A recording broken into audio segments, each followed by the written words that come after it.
Bienvenidos a un nuevo episodio de Vía Tecnológica aquí en BTV Canal 32. Este es el segundo episodio del año 2025.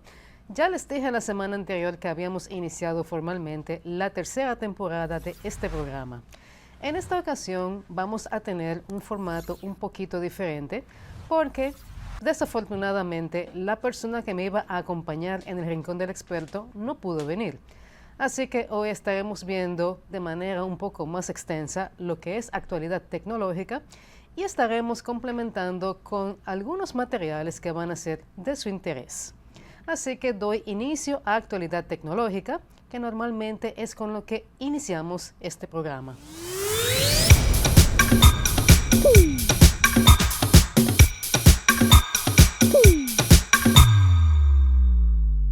Para esta ocasión hay muchas cosas que comentarles y esto para ustedes no debe de ser ninguna novedad. Si algo ha estado sonando mucho en estos días es TikTok y es posible que muchos de ustedes utilicen esta plataforma ya que se encuentra ahora mismo en uno de los primeros lugares en lo que son redes sociales y además es un lugar donde no solamente aparecen videos que son de interés y de temas variados, sino que tiene altos niveles de engagement y por lo tanto es una de las favoritas de los creadores de contenido. Pues bien, ¿qué está ocurriendo con TikTok? Este es un tema viejo, podríamos decir, pero que se renueva cada cierto tiempo. Y es que existe la posibilidad, esta vez muy real, de que la plataforma sea bloqueada en Estados Unidos. Como ustedes recordarán, y es algo que aquí mismo hemos discutido en más de una ocasión, este es un problema que se viene arrastrando desde 2019, es decir, desde antes de que terminara el primer mandato de Donald Trump. Y lo que ocurre con esto es que existe en Estados Unidos, específicamente a lo interno del gobierno de Estados Unidos, el temor de que China está aprovechando esta plataforma para hacer algún espionaje estratégico sobre Estados Unidos y sus ciudadanos. Aquí ya viene un tema de geopolítica en todo esto, y no es la primera vez que ocurre algo así. Quizás el mejor ejemplo de lo que puede hacer la geopolítica en términos de compañías tecnológicas sea Huawei, que como bien ustedes saben, hace varios años ya cayó en lista negra y se sigue manteniendo ahí hasta nuestros días. Pues con TikTok pasa algo similar. Se ha tratado de prohibir el uso de esta aplicación en Estados Unidos desde julio de 2019, de manera específica. Pero si nosotros miramos la historia de lo que es TikTok, de cómo surgió y de cómo se ha manejado, pues podemos concluir que todo esto ha sido un tanto controversial. Empecemos por lo obvio, y es que TikTok, en efecto, es una compañía china. O para decir las cosas de una manera más correcta, forma parte de una compañía china que se llama ByteDance. ByteDance es la que está en el medio del tema en lo que tiene que ver con la prohibición, porque la condición que pone Estados Unidos para que TikTok no deje de funcionar el 19 de este mes, es decir, hoy, domingo 19 de enero, es que venga una compañía estadounidense y compre las operaciones de TikTok en Estados Unidos. Este siempre ha sido el tema, siempre ha sido la condición que pone Estados Unidos para permitir que continúe operando y siendo utilizada por ciudadanos estadounidenses. Pero siempre ByteDance dice que no tiene por qué vender y podemos decir que en cierto modo pues rechaza esta idea. Lo último que ocurrió, y es la razón por la que estamos hablando de este tema hoy, es que meses atrás el presidente Joe Biden, y si todavía sigue siendo presidente, aunque ya sabemos que el 20 de enero, es decir, este lunes, Donald Trump asume nuevamente el puesto de la presidencia. Como les decía, meses atrás, Biden firmó una ley que, como quien dice, oficializó todo este asunto de bloquear o prohibir las operaciones de TikTok en Estados Unidos, a no ser que se cumpla con la condición que ya les mencioné. Desde ese entonces las cosas tomaron un giro más serio y ahora estamos en esta etapa del proceso en la que se le acaba el tiempo a ByteDance para tomar una decisión al respecto. De lo más curioso que ha salido en torno a este caso es la idea de que Elon Musk pudiera comprar TikTok. Cuando se hizo el intento de comunicarse con representantes de TikTok, Ellos dijeron que eso era pura ficción, que Musk fuera a comprarlo. Sin embargo, es un rumor que lleva varios días circulando y que tan solo se intensifica con el paso de los días. Habría que preguntarse si pudiera haber un conflicto de monopolio si Musk llegara a comprar TikTok, porque ya sabemos que Musk es también el dueño de X, lo que antes se conocía como Twitter, y ambas son redes sociales. Por lo tanto, habría que ver si no puede haber un conflicto de intereses por esa vía. También sería interesante preguntarnos cómo sería TikTok bajo el mando de Musk, porque si algo está caracterizando a X últimamente, no es solamente que hay una evidente libertad de expresión, ahí cualquiera dice lo que quiere y no hay problemas, como ocurría anteriormente, sino que también bajo el mando de Musk las cosas cambiaron mucho en lo que viene a ser la esencia de lo que era Twitter. Y ahora mismo tenemos que la mayor parte de la funcionalidad de X se encuentra bajo un esquema de pago, y es mucha la gente que se niega a pagar por el acceso a esta red social. Habría que ver entonces si se aplica un modelo similar en TikTok, y eso va a ser otro problema, no solamente para usuarios, sino para creadores de contenido por igual. Mientras tanto, las cosas hasta ahora se mantienen en un limbo. Vamos a hablar ahora de un curioso producto que se estuvo viendo casi al mismo tiempo que se hablaba de CES 2025. Y recuerden ustedes que CES, como siempre menciono aquí, es el evento tecnológico que marca la pauta de lo que estaremos viendo en términos de tecnología, no solamente por este año, sino por lo que pudieran ser 3 o 5 años en el futuro. De lo que les voy a hablar realmente no tiene que ver con CES 2025, pero por haber salido por esos días hubo gente que se confundió y pensó que había sido parte de este evento. Hubo algo que llamó mucho la atención en estos días y es algo llamado Enron Egg o huevo Enron. Quizás algunos de ustedes recuerdan que tiempo atrás hubo una compañía llamada Enron Corporation que se dedicaba al tema de la electricidad. Y supuestamente fue esta compañía que presentó con mucho bombo y con mucho entusiasmo este Enron Egg, que básicamente es un reactor nuclear para el hogar. Como se trata de algo para el hogar, se sobreentiende que este huevo es algo compacto, pero aun cuando es compacto, por tratarse de energía nuclear, pues maneja una serie de componentes que son peligrosos. Son componentes que se manejan siempre con mucho cuidado y precisamente por eso llamó tanto la atención que se estuviera hablando de reactores nucleares para el hogar.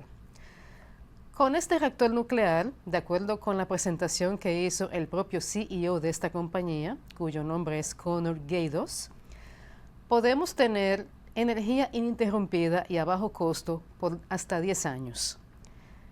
Ojo con el bajo costo porque ahora mismo se trata de una preocupación a nivel mundial, que la electricidad no solamente está aumentando en lo que es el precio de la factura, sino que también hay una presión en lo que es el suministro. Y esta presión viene en mucha parte por causa del desarrollo de la inteligencia artificial. Hago un paréntesis aquí para recordar que en más de una ocasión he mencionado aquí en este programa que uno de los grandes desafíos del desarrollo de la inteligencia artificial es precisamente que requiere de grandes volúmenes de electricidad y de energía para poder funcionar.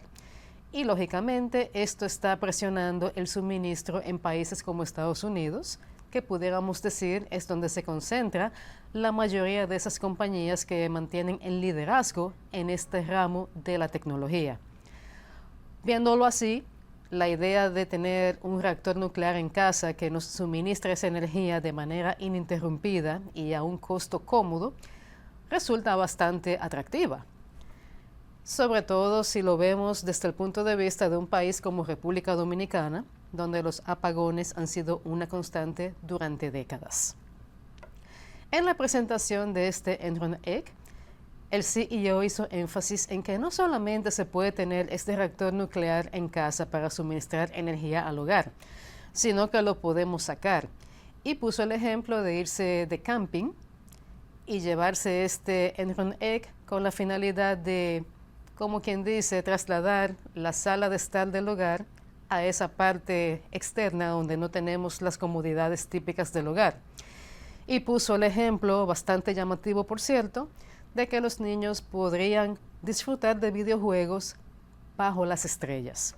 Una idea bastante interesante y que para nada compagina con el mundo tecnológico en el que nos vemos envueltos hoy.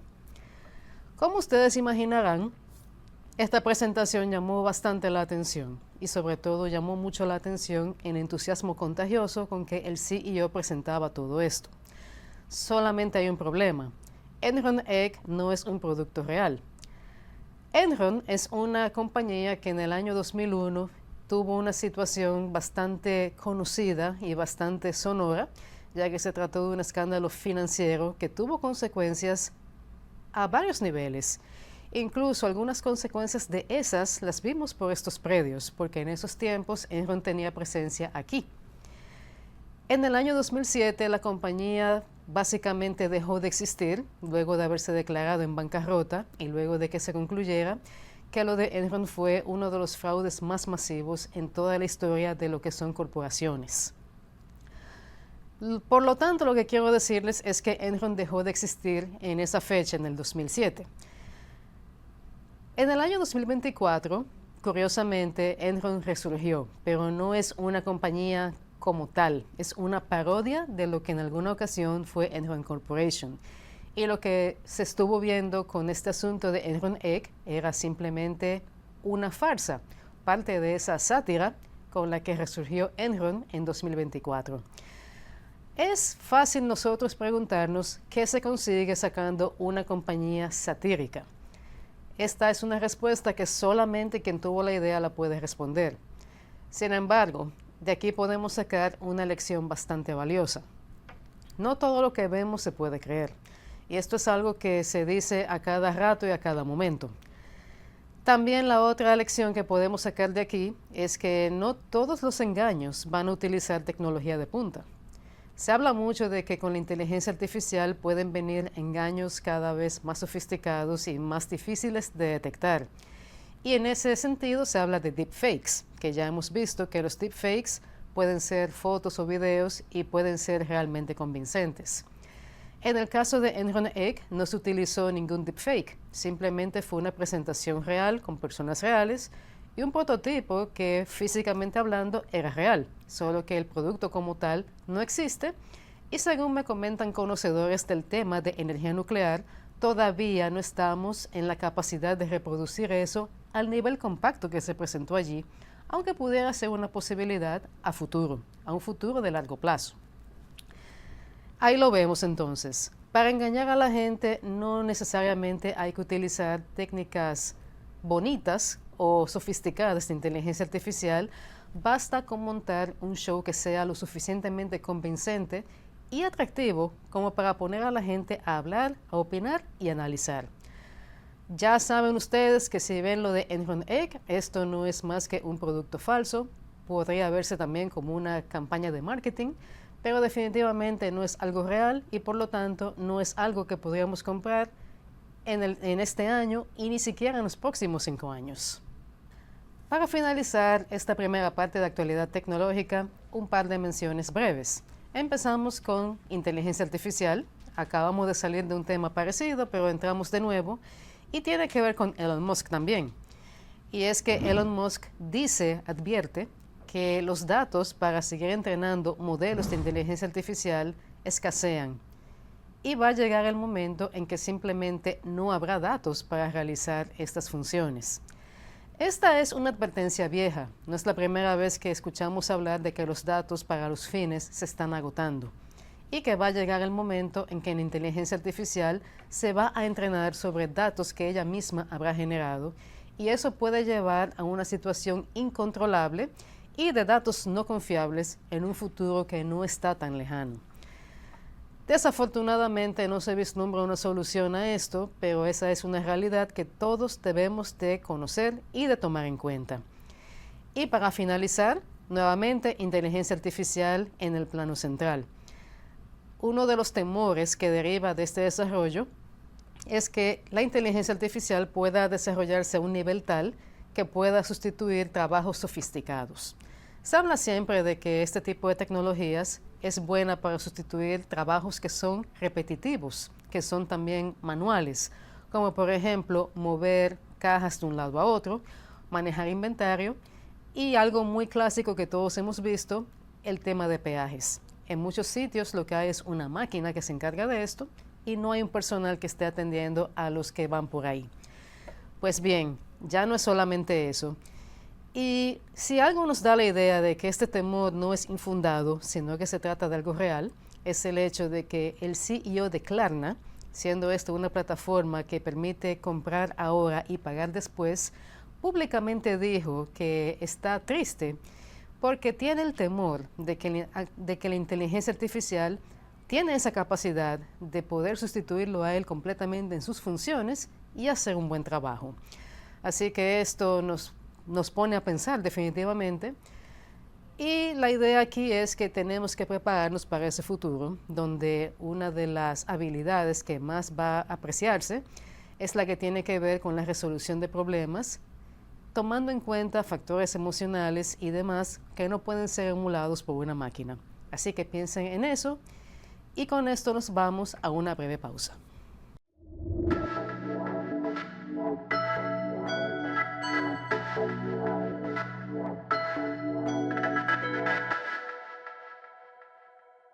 Antes de continuar con la actualidad tecnológica, vamos a hacer una breve pausa y vamos a ver algunos productos destacados de CES 2025.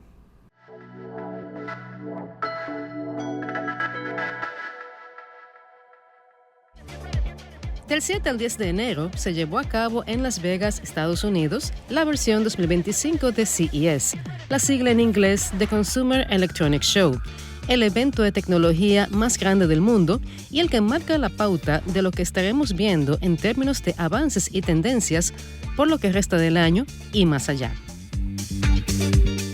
En los siguientes minutos estaremos viendo algunas de las participaciones y propuestas más llamativas en este evento.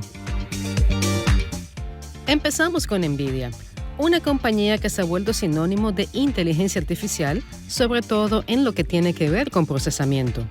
Es importante destacar que una de las keynotes más esperadas en CES 2025 fue justamente la que ofreció Jensen Huang, quien es el CEO de esta compañía. CES 2025 fue el escenario elegido para presentar GeForce RTX Series 50.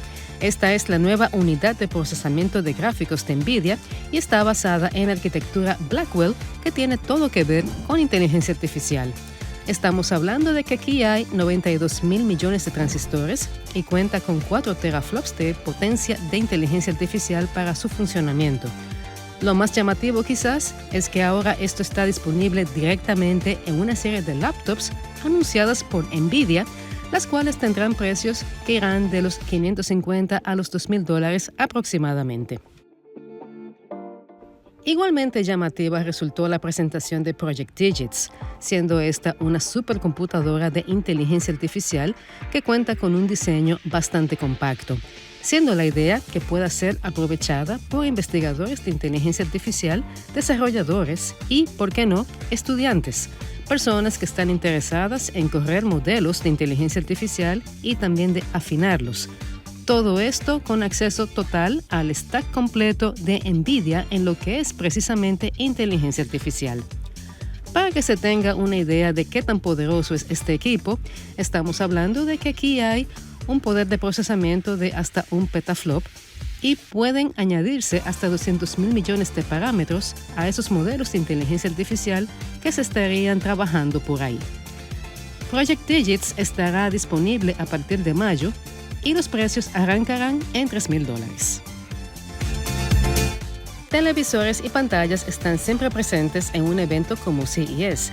En esta ocasión, una de las propuestas más llamativas estuvo a cargo de Samsung, que estuvo demostrando en este escenario un prototipo de pantalla que es estirable. Estamos hablando de una pantalla de más o menos 6 pulgadas de largo y que en algunos momentos parecía salirse de su marco. Esto para un efecto bastante dramático e inmersivo a la hora de ver televisión. Por supuesto, se trata de una forma de demostrar cómo van los avances y, sin duda alguna, llamó bastante la atención. Una propuesta muy comentada de este CES 2025 es la cuchara eléctrica que estuvo presentando la japonesa Kirin Holdings. Se trata de una cuchara que, como indica su concepto, es eléctrica y la finalidad de esto es simular el sabor a sal, para lo cual utiliza corrientes eléctricas débiles que lo que hacen es congregar iones de sodio para simular ese sabor y así evitar añadir sal a las comidas. Por supuesto, se trata de un enfoque de salud y se podría explicar por el hecho de que en Japón es bastante común el uso de la salsa de soya, la cual tiene altas concentraciones de sodio. No es la primera vez, sin embargo, que este concepto se observa. 8 años atrás, un investigador japonés de la Universidad de Tokio presentó algo similar. En esta ocasión se trataba de un tenedor, pero hacía la misma función y para demostrar el punto se presentó conjuntamente con un concepto de restaurante libre de sal, siendo la idea precisamente que las personas sean más saludables y no añadan más sodio a comidas que de por sí ya cuentan con este elemento. La cuchara de Kirin está impulsada por una batería de litio CR2 de 3 voltios que es recargable. Se prevé que este producto estará a la venta internacionalmente a partir de mayo por $127. Siguiendo con el tema de la salud, en CES 2025, la francesa Withings presentó un espejo inteligente conceptual llamado Omnia, que integra una báscula y que ofrece información en tiempo real acerca del peso, el metabolismo y la salud cardíaca, entre otros marcadores de interés. Todo esto con retroalimentación en tiempo real por vía de un chatbot de inteligencia artificial que viene integrado al espejo. Algo muy importante es que existe la posibilidad de conectar virtualmente con un profesional de la medicina para cualquier seguimiento adicional. Finalizamos con una curiosa propuesta de LG, ya que se trata de una torre para gatos que además hace las veces de purificador de aire. Este curioso producto se llama AeroCat Tower y además de ofrecer un lugar elevado para los felinos, tiene algunos puntos de interés, ya que aquí integra un calentador para cuando la temperatura está muy fría y también tiene un sensor que permite medir la cantidad de horas que el gato se pasa ahí, ya sea durmiendo o simplemente sentado.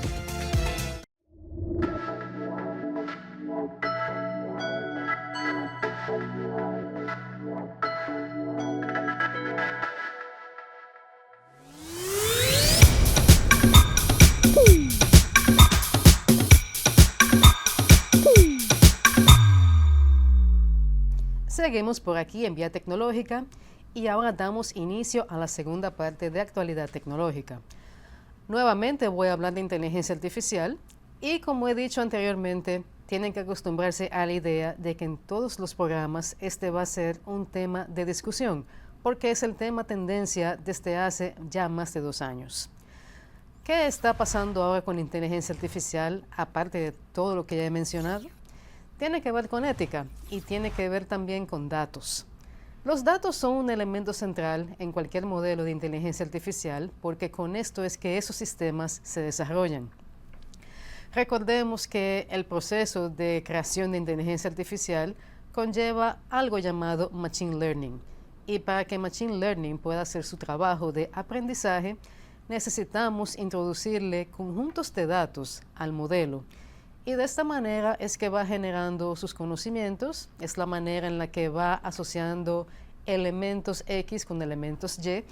Y en el caso de aplicaciones y plataformas que nosotros usamos, es lo que le permite a los sistemas de inteligencia artificial ir determinando patrones y establecer también horarios en base a cómo nosotros utilizamos esos recursos. Definitivamente que es un tema fascinante cuando conocemos la manera en que funciona y es por eso que siempre decimos que los datos son vitales para el desarrollo y avance de la inteligencia artificial. Como ya había dicho en el primer bloque de Actualidad Tecnológica, hay un problema actualmente de que hay una escasez de datos, pero no solamente hay una crisis a este nivel, hay también una crisis en lo que respecta a la ética que rodea el uso de esos datos, porque recordemos que la mayor fuente de datos que se utilizan para el desarrollo de estos sistemas es la Internet. Y en la Internet encontramos de todo. Encontramos material que está protegido por derechos de autor, encontramos contenidos que son originales de, valga la redundancia, creadores de contenidos, encontramos también videos, encontramos escritos que son, como quien dice, una reunión de varios datos, se modifican algunos videos, se modifican algunos artículos, y todo eso nos lleva a un tema de ética y de derechos de autor. No todo está protegido por derechos de autor, pero en la mayoría de las cosas podríamos decir que sí. El mejor ejemplo de esto lo vemos con periódicos. La mayoría de los periódicos ahora mismo exige un pago para tener acceso a todo su contenido. Algunos ponen como condición que usted puede ver lo más básico sin pagar, pero si quiere ya acceso a artículos que son más profundos o reportajes y ese tipo de contenidos, pues tiene que pagar. Algunos periódicos son totalmente gratis, pero estos actualmente van camino a ser la minoría. Lo que quiero decir con esto es que se supone, en teoría, que esos materiales que están protegidos por una suscripción no deben de entrar en el reinado de lo que es el desarrollo de inteligencia artificial, a no ser que la compañía que está trabajando esto haya pagado por ese acceso o haya llegado a un acuerdo con el medio que publica esto. Se han visto varios escándalos al respecto y aquí nos recordamos del New York Times, que fue quizás uno de los periódicos más grandes y más importantes, uno de los primeros en poner una demanda por esto a OpenAI. Y recordemos todos que OpenAI es la compañía sinónimo de inteligencia artificial, por lo tanto es importante mencionarlo. Pero no solamente New York Times que tiene esta queja, sino que muchos otros medios se han unido y también ahí en esta colada entran creadores de contenidos. El asunto de la ética es difícil de manejar porque en lo que respecta a copyright o derechos de autor, hay algunos temas que son conflictivos. Quienes crean contenidos son quizás conocedores de un término llamado fair use o uso justo.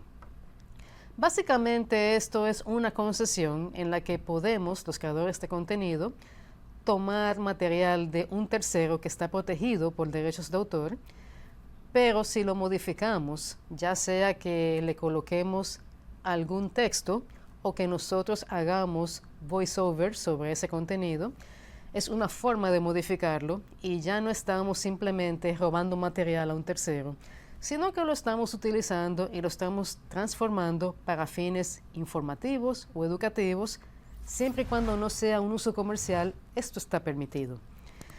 Pues se supone que el desarrollo de inteligencia artificial es un uso comercial.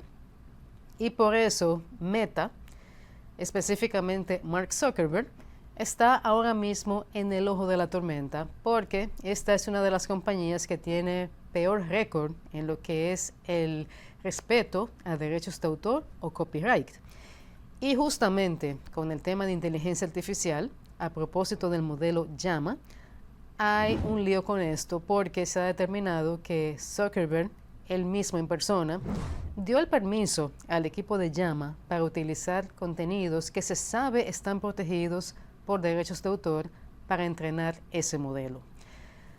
Quizás el fallo más grande en todo esto es que Zuckerberg dio el visto bueno a utilizar un recurso llamado LibGen. Básicamente LibGen es un repositorio de contenidos que están protegidos por copyright, contenidos que ni siquiera están digitalizados, pero que están disponibles ahí, muchas veces sin el consentimiento del autor de esos contenidos. LibGen es un recurso que a lo largo de los años ha enfrentado problemas por esta causa y cada cierto tiempo no está disponible la página de ellos en internet precisamente porque los problemas legales son frecuentes. Siendo Zuckerberg y siendo Meta una compañía clave en todo el entorno de tecnología, deja mucho que desear que se haya hecho esto con el conocimiento de lo que hay detrás. Sin embargo, recordemos que Meta, sobre todo cuando Meta se conocía como Facebook, era una compañía que no tenía el mejor comportamiento en cuestiones de ética. El mejor ejemplo de esto, ustedes lo conocen, es Cambridge Analytica. Pero no es solamente eso, sino que durante años Meta se ha dedicado a utilizar a sus usuarios como si fueran la materia prima. Todos los datos que nosotros colocamos en las redes de Meta, llámese Facebook, Instagram o WhatsApp, son utilizados no solamente para este asunto de inteligencia artificial, sino que anteriormente esto era la parte vital que permitía colocar anuncios y, como ustedes saben, esto todavía sigue siendo parte muy importante del negocio de Zuckerberg. Así que ahí lo tienen, hay un tema de ética bastante fuerte y tan solo empeora en cuestiones de inteligencia artificial.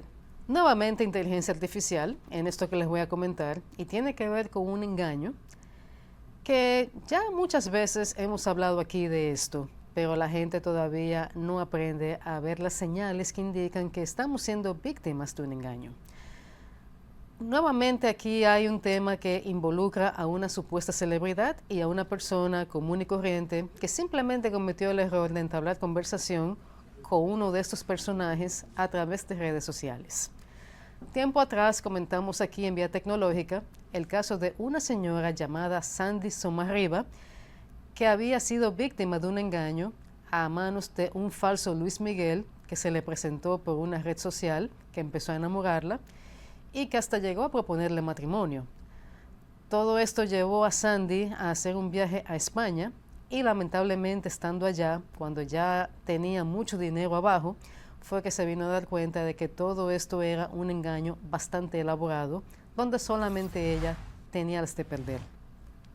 Tan traumática fue la experiencia de Sandy, una señora de 73 años que vive en Estados Unidos, que ella decidió contar su historia con la finalidad de que otras personas no caigan en el gancho.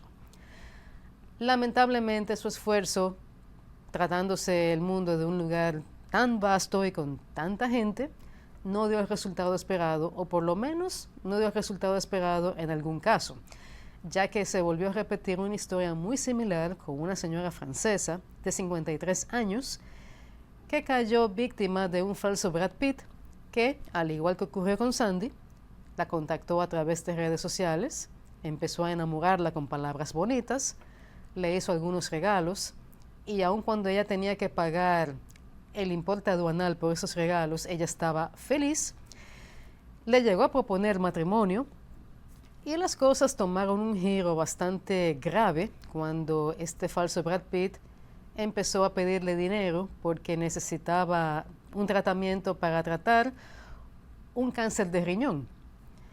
Y es en este punto, cuando una supuesta celebridad nos pide dinero, que nosotros debemos de detenernos y pensar un poco en la situación. Por lo general, una persona como Luis Miguel o como Brad Pitt se supone que tiene millones y millones de dólares en sus cuentas bancarias. Por lo tanto, si son personas que viven bien, que tienen mansiones millonarias por todas partes del mundo, que hacen viajes lujosos, deberíamos nosotros de preguntarnos, en primer lugar, ¿qué hace esta persona contactándome cuando no tenemos nada en común? Y en segundo lugar, ¿qué hace esta persona que se supone que tiene tantos recursos pidiéndome dinero cuando yo, en teoría, no debo de tener ni cerca de lo que esta persona tiene? Son preguntas lógicas y son preguntas de sentido común. Desafortunadamente, en engaños de esta clase siempre hay algo llamado ingeniería social. Y este término tan solo hace referencia a la vulnerabilidad humana. Toda la gente tiene un deseo inherente de ser querido, de ser amado, de ser aceptado. También son parte de los deseos inherentes al ser humano el tener comodidad, el tener dinero. La ambición es algo que todos tenemos de alguna forma u otra, ya sea a un nivel alto o a un nivel bajo, pero es algo que casi todos nosotros tenemos. Con estos elementos se juega. También la seguridad es otro. Muchos engaños se inventan una situación donde la víctima o familiares de la víctima pudieran enfrentar un peligro si no se hacen algunas cosas que el atacante pide. Lo que pasa es que en ese momento no sabemos que es un atacante, pensamos que se trata de una situación real, algo legítimo, y por eso, como quien dice, seguimos la corriente de la narrativa que nos dan. Es fácil burlarse de casos como los que he mencionado, tanto de la señora Sandy como de la señora francesa, que cayó víctima de un falso Brad Pitt, que hasta llegó a decirle que no tenía acceso a su dinero por el proceso de divorcio por el que está pasando de su esposa Angelina Jolie. Hasta ese punto llegó. Y ustedes quizás se preguntan cómo esta señora se dio cuenta de que era un engaño. Y fue de una manera bastante sencilla. En algún momento ella vio alguna noticia donde se veía a Brad Pitt acompañado de su nueva novia, una modelo llamada Inés de Ramón, y esto la puso a pensar y llegó a la conclusión de que estaba siendo víctima de un engaño. Hizo una denuncia. No se sabe todavía si ha podido recuperar su dinero, y en este punto debo decir que ella soltó 830,000 euros para tratar la supuesta enfermedad que ya les mencioné. Y el asunto es que lo único que se sabe ahora mismo es que esa persona, la víctima, está interna por un caso grave de depresión. Porque en eso es que terminan los engaños. Esos engaños muchas veces llevan a la gente al suicidio, porque hay ocasiones en que la persona, por haberse llevado del jueguito, suelta todo su dinero y se queda en la miseria. Y también está el hecho de que a nadie le gusta ser engañado. Eso duele bastante, y sobre todo cuando se involucra la sensación de que no solamente nos engañaron, sino que nos rompieron el corazón, pues ahí la cosa empeora. Comentaba que es muy fácil burlarse de estos casos. Desafortunadamente, todos nosotros podemos caer víctimas de un engaño similar. Es por eso que siempre aconsejamos que la gente analice la situación antes de entrar en una situación de la cual no pudieran salir tan fácilmente. Analizar fríamente, pensar en lo que ya comenté, qué hace una celebridad contactándome, y más importante aún, qué hace una celebridad pidiéndome dinero cuando debería de ser al revés, yo pedirle dinero, porque se supone que son personas millonarias. Si pensamos así, es posible que evitemos caer víctimas de ganchos como este. Así que todo se resume en un tema de pensar y de aplicar sentido común a estas situaciones.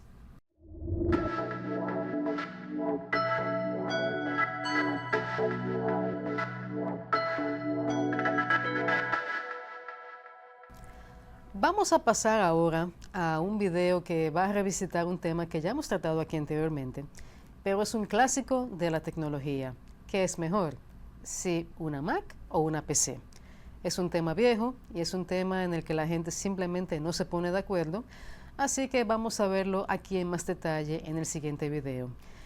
Antes de pasar al video, me despido por hoy, agradeciendo como siempre su sintonía e invitándoles a seguir con la programación de BTV Canal 32 aquí. Y como siempre recuerden que están las redes sociales para cualquier comentario o pregunta que me quieran hacer. Ya, ahora sí, vamos a pasar a ver qué es mejor, si Mac o PC.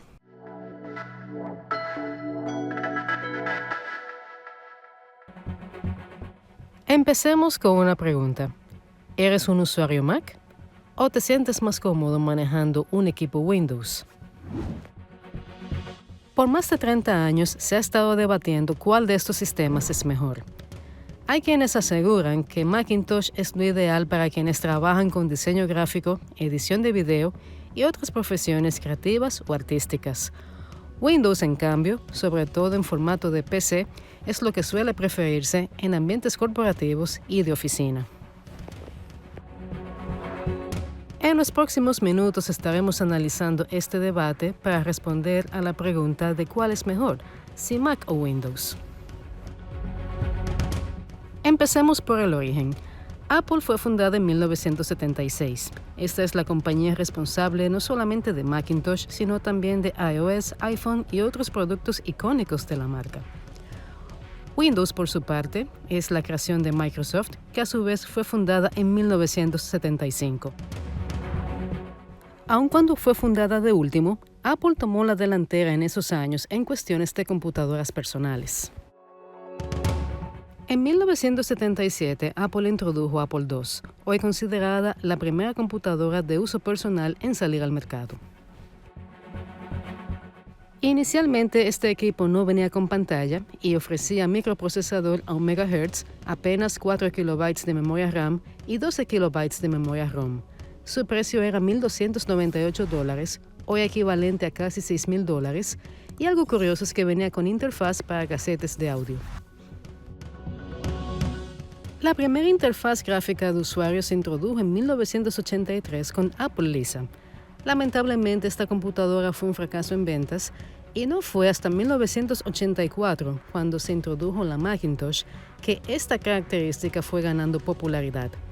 Dicho sea de paso, el anuncio con el que salió este equipo y su historia al presentarse en el Super Bowl de ese año.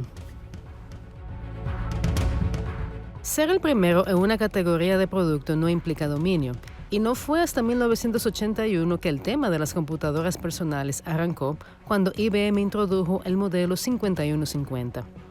Este modelo era sumamente popular, tanto que fue clonado extensivamente y ofrecía procesador Intel 8088 a 4.77 MHz y venía con el programa MS-DOS.